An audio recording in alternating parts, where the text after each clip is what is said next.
Fish pies are famous the world over. And last year, Farley's Foods produced 5 million of them. Everything from steak and kidney to Cornish pasties. But that's not enough for old man Farley. He wants to double the score. Work's been pushing ahead on the new extension to his factory. And this week, the great day dawned.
My friends, I hope I may call you my friends. After all, I pay your wages.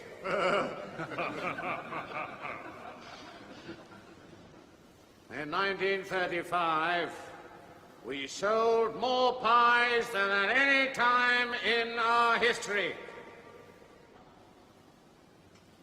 Yet there are those among you, politically motivated, who still try to say that you are not doing well.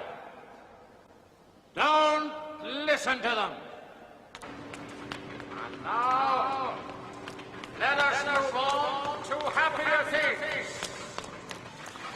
Once more I stand before you here to open yet another new wing of our great enterprise.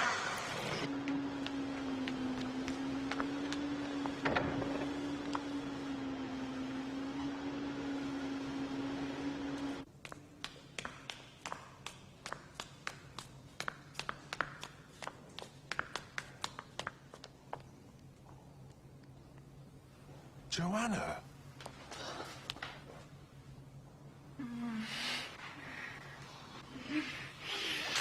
Why didn't you call me yesterday?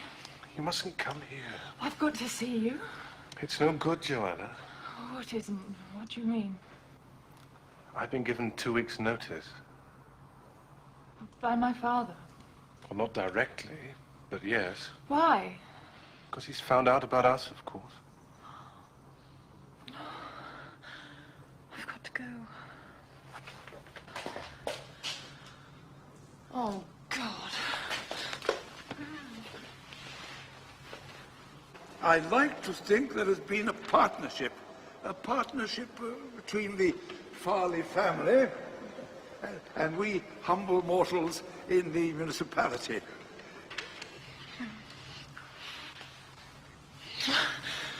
There are other jobs, Herbert. What with your father's bad opinion following me wherever I go? Kill him! I could really kill him! Talking like that doesn't do any good.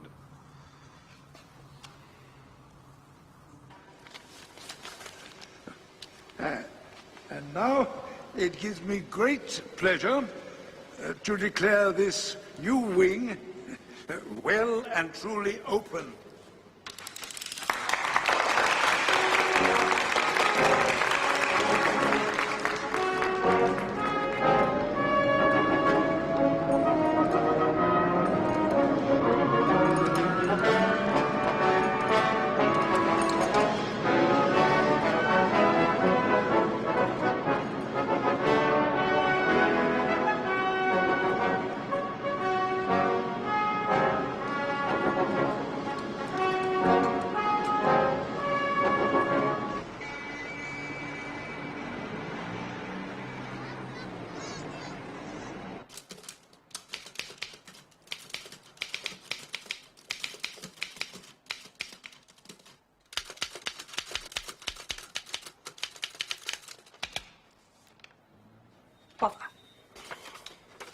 This is your chance. What? This is your chance to invest in a pair of home-fit, real leather shoes. Oh, that's clever. Fit spelled with a PH. Just return this card and our representatives will call on you. Made to measure shoes, apparently. Seem awfully reasonable. I don't suppose there are any made-to-measure typewriters in there, have they? Sorry? Ever since last Easter, I've been asking Mr. Poirot for a new typewriter. Mr. Poirot isn't mean, but he is careful. We found this typewriter in the flat when he moved in. Someone had left it. Jolly useful. Who's Benedict Farley? No idea. Oh, isn't he Farley's pies? Pies? Why? Dear sir, Mr. Benedict Farley would like to have the benefit of your advice. If convenient to yourself, he would be glad if we would call upon him at the above address at 9:30 tomorrow, Thursday evening. Yours truly, Hugo Cornworthy, Secretary. P.S. Please bring this letter with you. Repeat that, if you please, Hastings. Dear sir, Mr. No. Just the postscript. P.S. Please bring this letter with you. Why? Why? Why, Hastings? An interesting letter. Is it? I thought it was rather dull. Miss Lemon says he makes pies. Makes pies? Hastings, to say that Benedict Farley makes pies is like saying that Wagner wrote semiquavers. Are they good pies, are they? No, horrible. But there are a great many of them.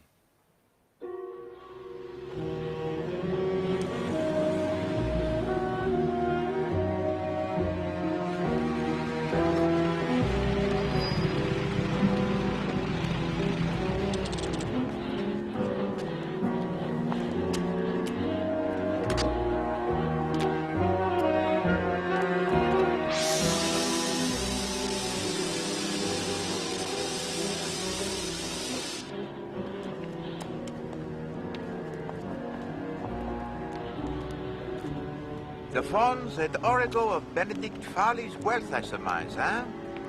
And that, Hastings, is where he makes his sausages, his pies, his hams. Useful, eh? Living above the shop. I suppose from here, Farley likes to keep an eye on his employees. No doubt. But it is a pity that such diligence does not improve the quality of his so-called delectables.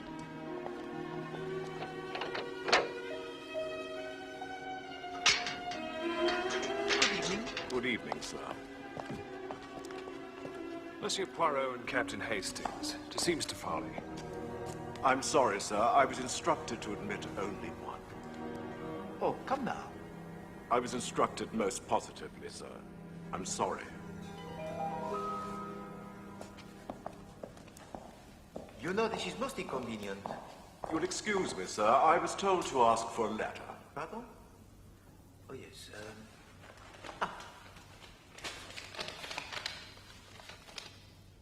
Thank you, sir.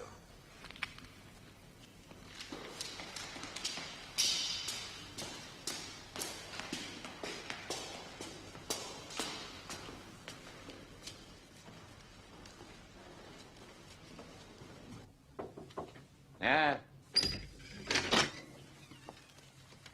The gentleman you are expecting, sir.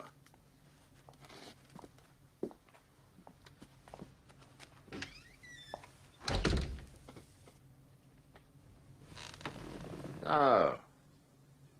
You're Hercule Poirot, eh? Monsieur? Sit down. Sit down.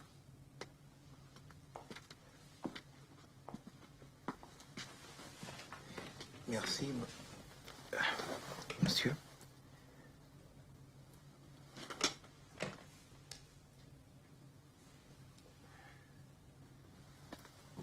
What is it that you wish to consult me about, Monsieur Farley?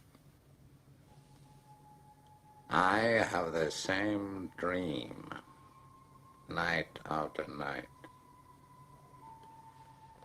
I'm sitting in my room next to this, sitting at my desk writing. There's a clock in there.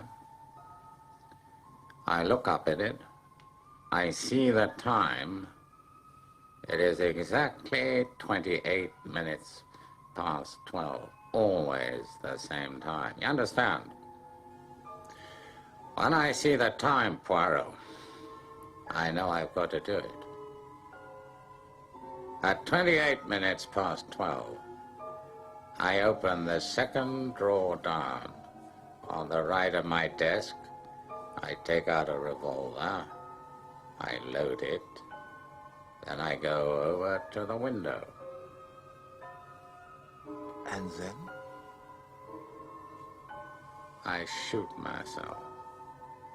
I just lift the gun to my head and shoot myself. What do you make of that? I've already consulted a specialist in Harley Street. And what does this specialist tell you? He was preposterous. He asserted my life is so unbearable to me, I deliberately want to end it. He is a fool. Why should I want to kill myself? One of the richest men in the country. I have everything I could possibly want. I am a happy man. So where do I come in, Monsieur Farley?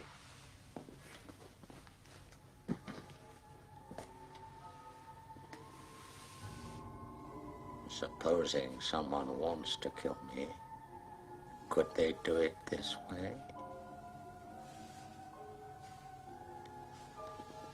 Hypnotism, you mean? You see what I'm getting at? Who is it that you suspect of wanting to kill you, Monsieur? Nobody. Nobody at all. You had no one specific in mind? Certainly not. I should like to see the scene of this drama. The desk, the clock, the revolver. No. I've told you all there is to tell. There's nothing to see next door. Nevertheless, I should like to see for myself. There is no need. I just want your opinion. But I can hardly have an opinion on such skimpy evidence. There's an end of it, then. I've told you the facts. You can't make anything of it. That closes the matter. You can send me in your bill for a consultation fee.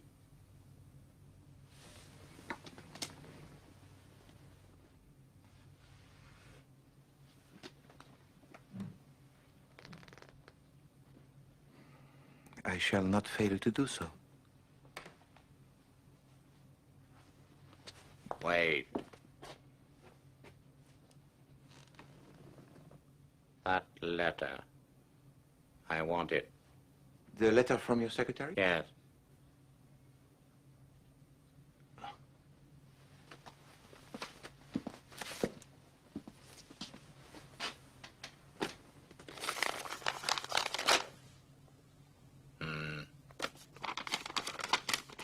Thank you.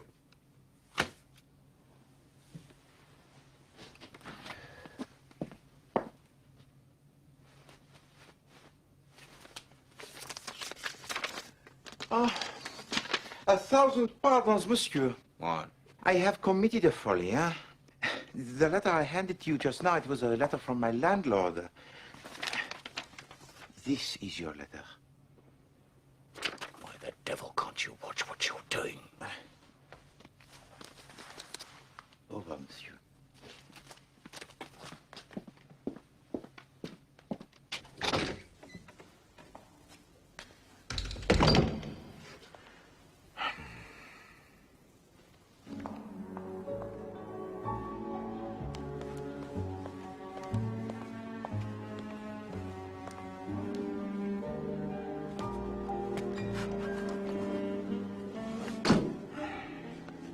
How'd you get on in there?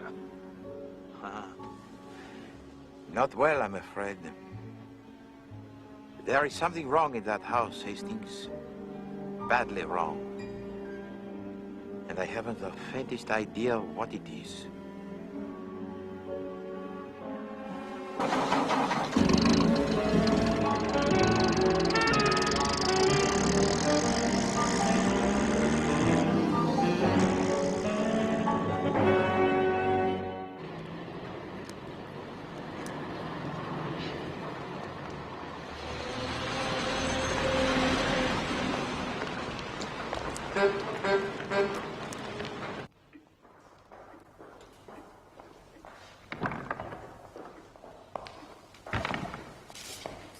Get off, boy. I want these documents in Leadenhall Street by 1 o'clock.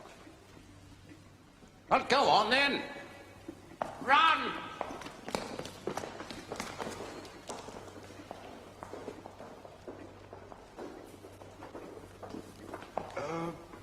Excuse me, sir. Mr. Cornworthy said you might spare us a moment. Huh? What's going on? 12 o'clock, he said.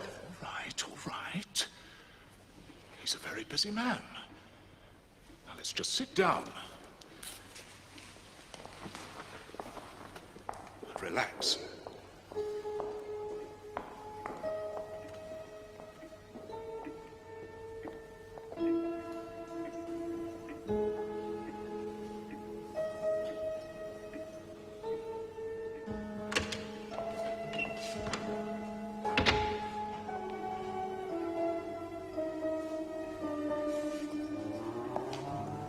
Mr. Cornworthy? Mr. Tremlett? You still here? We've been here an hour, nearly. Over an hour. Well, I'll go and see what he's up to. He's got to sign these anyway. Bloody nerve. That's our dinner hour gone, I know that. He'll see us now. Good God!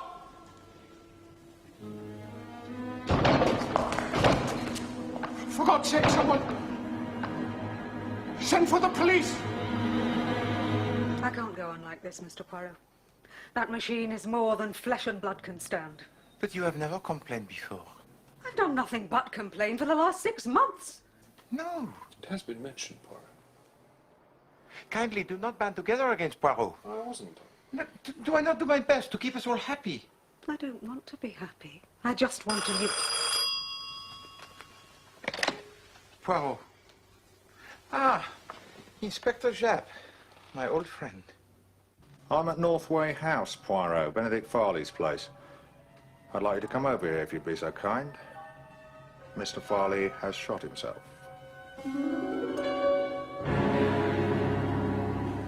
Most peculiar story I ever heard. I've never heard such poppycock. Father had no use for dreams and such rubbish.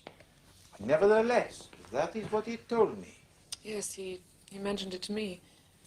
It upset him very much. I told him it was indigestion, I'm afraid. I suggested his calling in Dr. Stillingfleet. He never did. From Monsieur Poirot's story, I gather he went to Harley Street. Yes, he told me he consulted a specialist. But is it known who this specialist was? None of us had any idea that he'd consulted anyone. And he never spoke to you about the dream? No. And you, Monsieur Cornworthy? No, he said nothing about it at all. I took down a letter to you at his dictation, but I have no idea why he wanted to consult you. I thought it might have something to do with some business irregularity. I see. Inspector Japp, can you tell me the events leading up to the death of Monsieur Benedict Farley? Well, Mr. Farley had agreed to see 2 representatives from the works. It was a proposal for forming a union. Suburbs. Yes, quite so. A little before 1 o'clock, Mr. Cornworthy here came out of his room and went into Mr. Farley. He couldn't see him at first and thought the room was empty. Then he caught sight of a boot sticking out from behind the desk.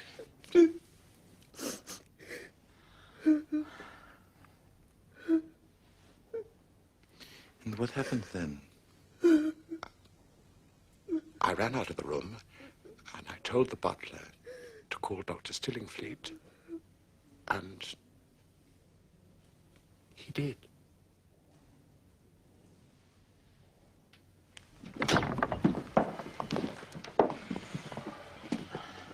The body was found down there.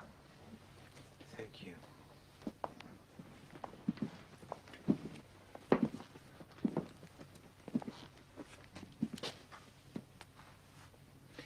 At what time did he die, Doctor? I examined the body at 32 minutes past 1. Mr. Farley had been dead at least 1 hour. So he could have died at this 12:28 he told you about.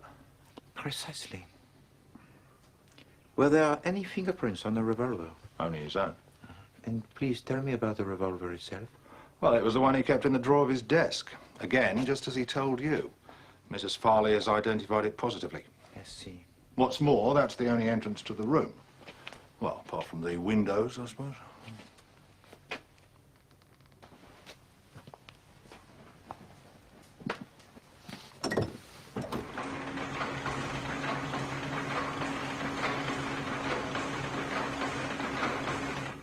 I cannot see how anybody could climb up there. It's a funny room for a rich man to choose as his study, isn't it? With that great ugly blank wall right outside. I think it is important, that wall. You mean psychologically? Perhaps. At 28 minutes past 12, I opened the second drawer down on the right of my desk.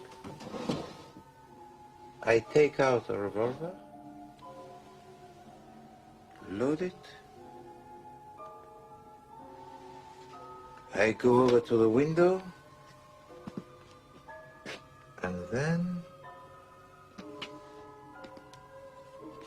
then I shoot myself. I just lift the gun to my head and shoot myself.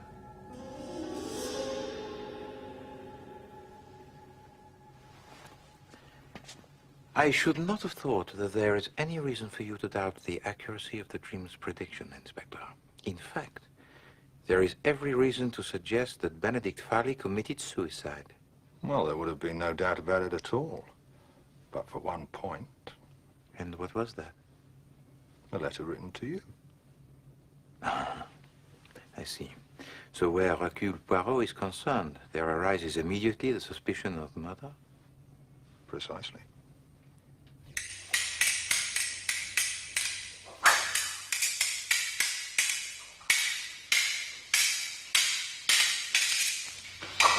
Touché.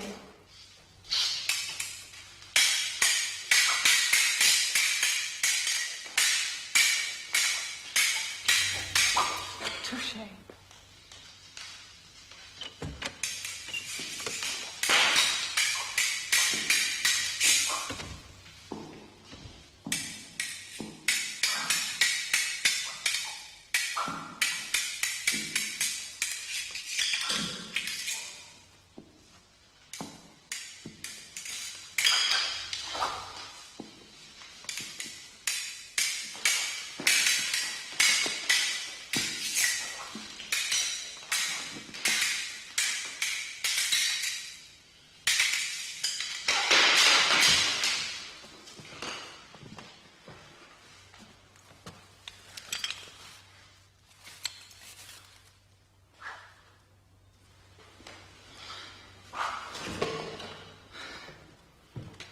Hello, Monsieur Poirot. Fancy your chances? No, thank you very much, mademoiselle, but essentially Hercule Poirot is a man of peace. But perhaps, though, I could ask you a few questions. Ask away. Did you know that your father kept a revolver in his desk? No. Where were you and your mother, pardon, that is to say your stepmother? That is correct? Yes, Louise is my father's second wife. She's only 8 years older than I am. So where were you and she on Thursday night of last week? Thursday. We went to the theatre to see Thumbs Up. Your father did not suggest accompanying you? He never went out to theatres. He was not a very sociable man. My father had a singularly unpleasant personality. That is a very candid statement, mademoiselle. I'm saving you time, Monsieur Poirot. I realize quite well what you're getting at. I live here because I have no money to live elsewhere. There is a man that I wish to marry, a poor man. My father saw to it that he lost his job. He wanted me, you see, to marry well, an easy matter since I was his heiress. So your father's fortune passes to you? Yes. Well, that is to say, he left Louise, my stepmother, $250,000 free of tax, and there are other few small legacies, but the residue of it goes to me. So you see, Monsieur Poirot, I had every reason to desire my father's death. I see also, mademoiselle, that you have inherited your father's intelligence. My father was clever, but it had all turned sour. There was no humanity left. Is there anything more? Yes. How poor was your father's eyesight? He could scarcely see at all, and not without his glasses. His sight had always been bad from a boy. But with these glasses? Oh, he could see all right then, of course. Thank you. Right, Constable, tell Sergeant Bull this is going to take longer than expected. Right, sir. Ah, Mrs. Farley. Something I'd like to ask you. Yes. Had your husband ever been hypnotized? Never, to my knowledge. Or was he interested in that sort of thing, hypnotism? No. Oh, that horrible dream. It's uncanny. To dream that same awful dream night after night, it's as though he were hounded to his death. Had it ever occurred to you that your husband might be tempted to do away with himself? No. Well, sometimes he was rather queer. Poppycock, father was far too fond of himself ever to commit suicide. You don't know everything, Joanna. I know that much. Pardon, Madame Farley. How many pairs of glasses did your husband own? Glasses? Well, spectacles. I've no idea. 3, 4? Thank you.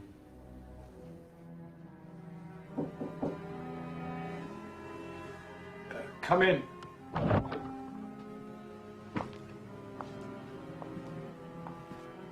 Ah, mon Dieu. How different this room looks in daylight. Can I do something for you? And I see, monsieur, that you share the same inspiring view as your late employer. Oh, yes. On the other side of that wall are the fools who made Mr. Farley's wealth for him. I think that's why he chose to have his study this side of the house. I see. You know, I feel sure if that wall could talk, it would tell us something, no?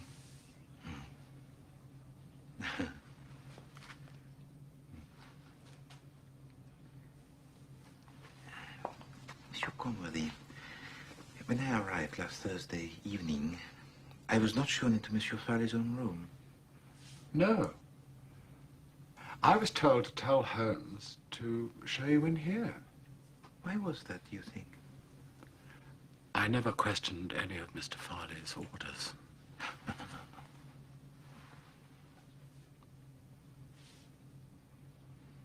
Did he usually receive the visitors in here? Quite often. Particularly if people hadn't come to the house before. I see.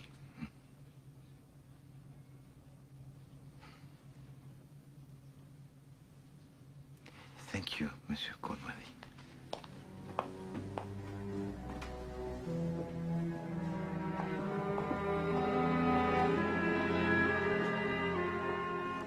Inspector, this dream of Benedict Farley is very important. He dreamed, he said, of committing suicide. And later on, he did commit suicide. Now, when I say suicide, he was alone in his room and was found with a gun in his hand. And no one entered or left the room at the time he was shot. So what does this mean, Chief Inspector? Well, that there's no other possibility. That it must be suicide. Au contraire. It means a very unusual and very cleverly planned murder. And how? Planned by who? Well, it is no good, is it, Chief Inspector, if I just give you the answer? Well, no. We must give their little grey cells time to do their work.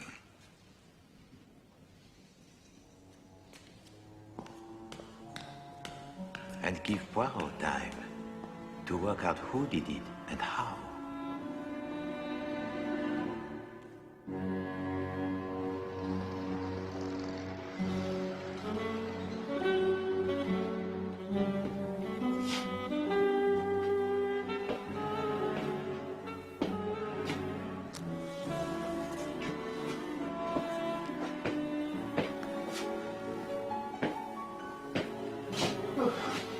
This is not like you, Poirot. But this is not like the grey cells, Hastings. I have given them every chance. They have been cosseted. I have slept to allow them to do their work. I have eaten fish for breakfast. Result, nothing. It'll come, Poirot. The little grey cells have never let you down yet. But is this not an indication, perhaps, of what is in store? A sign that they are weakened by old age and the fast living? Fast living, Poirot? I wouldn't call your life exactly fast. Oh, not now, perhaps, Hastings, but in my youth. Really? Really? You see, one pays, Hastings. Eventually, one is called to settle one's account. I say. I shall have another tisane.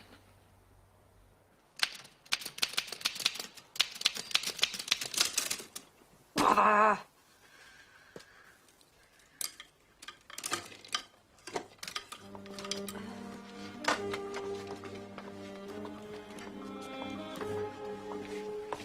Mr. Poirot, What is it, Mr. Poirot? Another tisane, if you please, Miss Lemon. Oh, dear. You had your 9 o'clock one.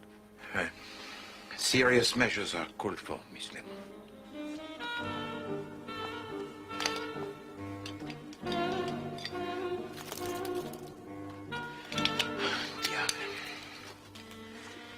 Do you have the time, please, Miss Lemon?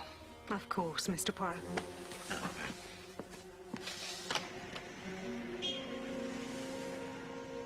What are you doing, Miss Lemon? It's 5 to 10, Mr. Poirot. But what were you doing out there? If I lean right out, I can just see the church clock. But would it not be simpler to wear the watch? I can't, Mr. Poirot. My magnetism upsets them. Oh, All my life I've been looking for a watch that won't go wild as soon as I put it on, but I've never met it. Whatever is the matter, Mr. Poirot? Miss Lemon, you are beautiful. Now, would you please be so kind as to telephone the Chief Inspector Japp and ask him to assemble the whole Farley household at noon? In the hall, huh? Come, Hastings, we have work to do. All has become clear. Then they're brought in here from the pastry room and loaded into the ovens. The ovens have got to be sealed and closed by 12:15 because we start the bake at 12:30 sharp. If we hadn't done that, Mr. Farley was on the telephone quicker than you could say 3 little piggies. Did he come regularly to the factory? No, we haven't done that for 6 or 7 years. Well, not regularly, but he seemed to know if we hadn't started the bake on time. In the office, we used to say he had second sight as far as a pork pie was concerned. But that was just by way of a joke. Then, after the bake, which takes about an hour and a half, we take them out of the ovens, and then they go round the corner.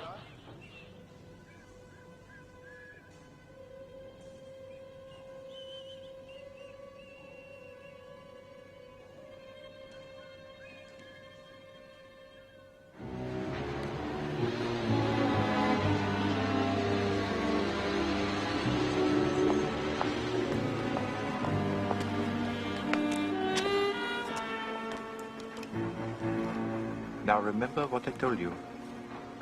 Yes. Is it loaded? Oh, yes.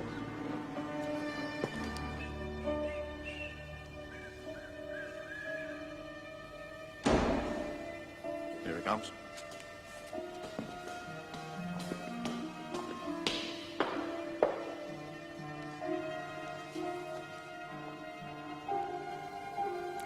Bonjour.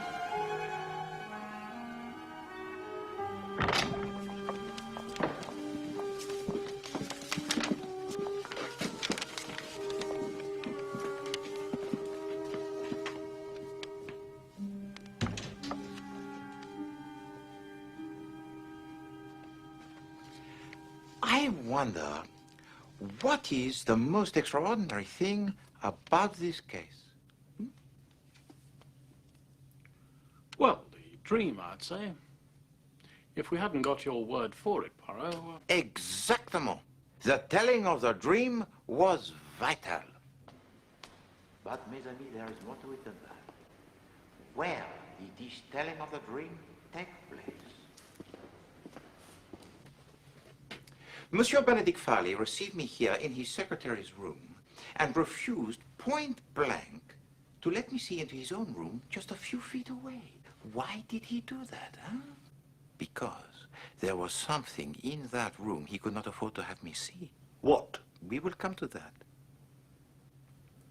When Monsieur Benedict Farley asked me to return his letter to him, by inadvertence, I handed to him the correspondence from my landlord. One glance should have told him it was a wrong letter. Didn't he have his glasses on? Oh, yes, he had on his glasses. So why did Monsieur Benedict Farley not realize the difference between two totally dissimilar letters, huh? Because, mes amis, I was in the company of a man with normal eyesight wearing powerful glasses. And such powerful glasses would render a man of normal eyesight practically blind. Is that not so, Doctor? If they were very powerful spectacles, yes. Eh bien. So why was I not allowed to go into Monsieur Benedict Farley's room that night? What was in Monsieur Benedict Farley's room that I was not allowed to see? Mesdames et messieurs, shall I enlighten you? I wish you would, Poirot. Very well.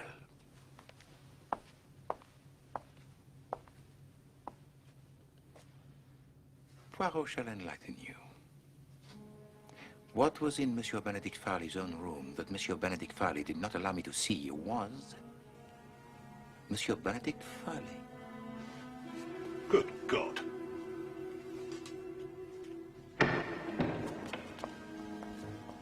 Yesterday afternoon, there are 3 witnesses to swear that no one comes in or out of Monsieur Benedict Farley's room. Monsieur Cornworthy is in his room next door, and as 12:28 approaches, he readies himself. You see, Monsieur Cornworthy knows something that very few other people know.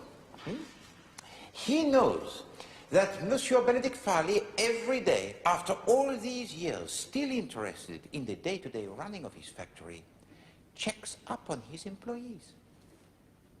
Let us see how he does this.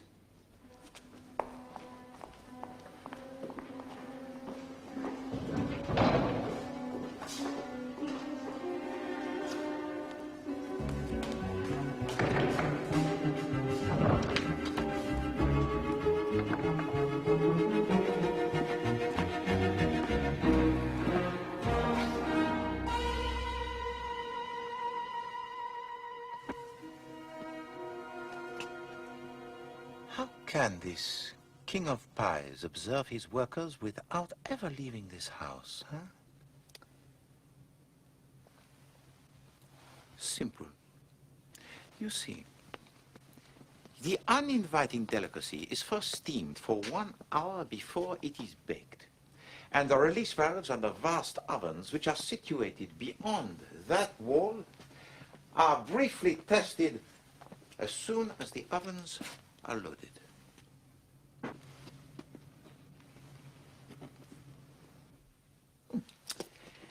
Eh bien, if one leans out of this window, one can readily confirm this fact. Now, if you please, I want you all to come to these 2 windows, lean out and look to your right. Monsieur Cornworthy, why don't you lead the way? Oh, this is nonsense. Perhaps. But humor me. Merci. Alors, viens, Madame Farley. Oh, very well.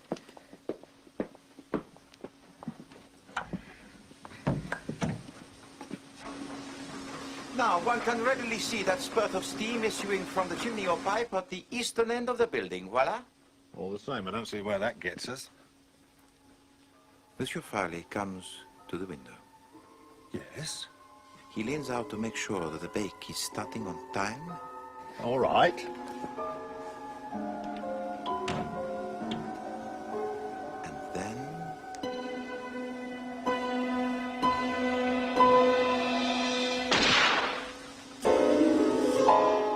Monsieur Conworthy shoots him, and Farley falls to the floor. Remember, there is a blank wall opposite, so there can be no witnesses.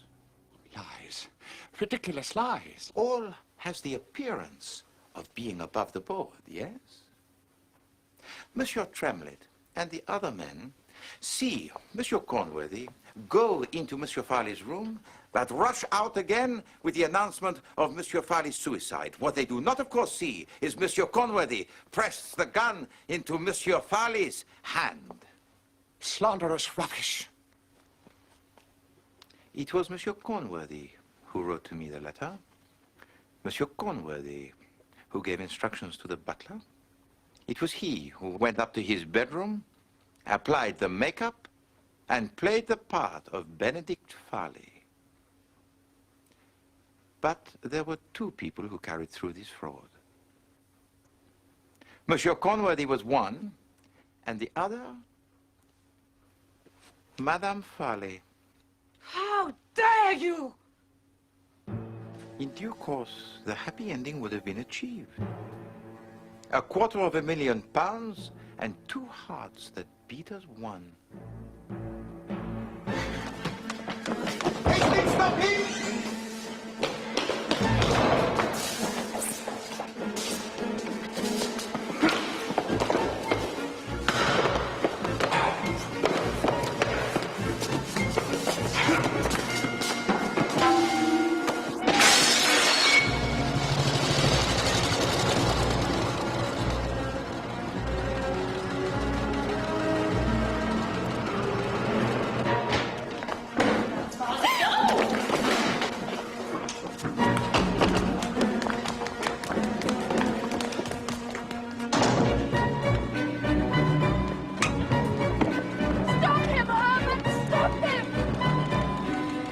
What? Oh, right.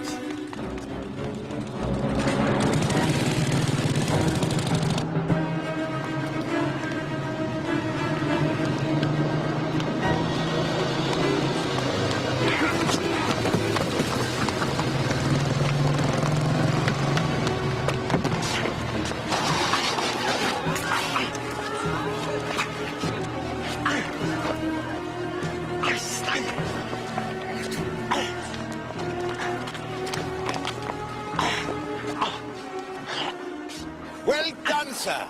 That's Herbert. I've come to elope. It's still on, is it?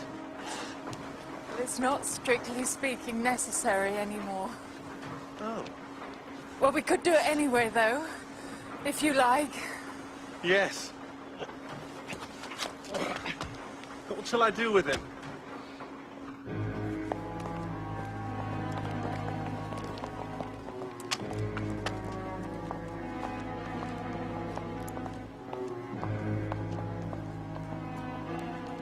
I'll deal with him, sir. Thank you very much. Au revoir, Madame Farley. You foreigner.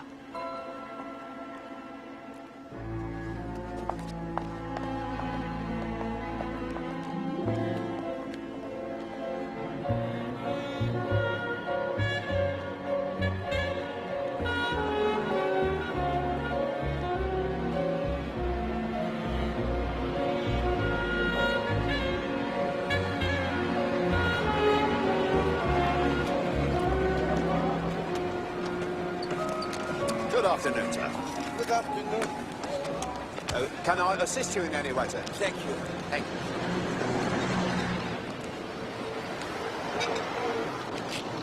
Thank you. Thank you. Thank you.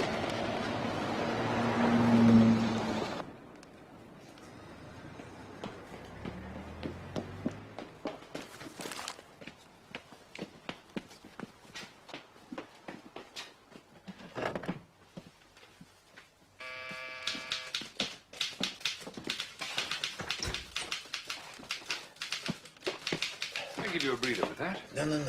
Thank you, Hastings. I'm sure I can manage the last 5 paces. Mr. Poirot, let me help you. No, Miss Lemon.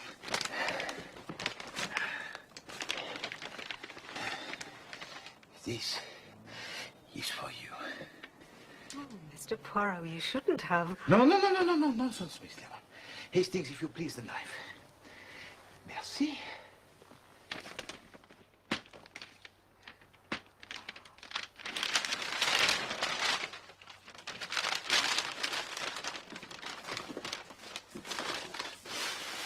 Et maintenant, voilà.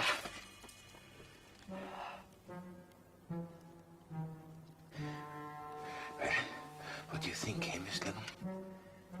It's wonderful. It's... Now, we shall have no more leaning dangerously out of the window to tell the time, yes?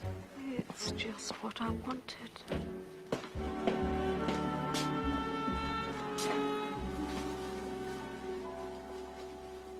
Hastings, there are two reasons why I should never become the millionaire. What are they, Poirot? The first, that I should never make the detestable pork pies, huh? And the second, I am too understanding towards my employees. Quite.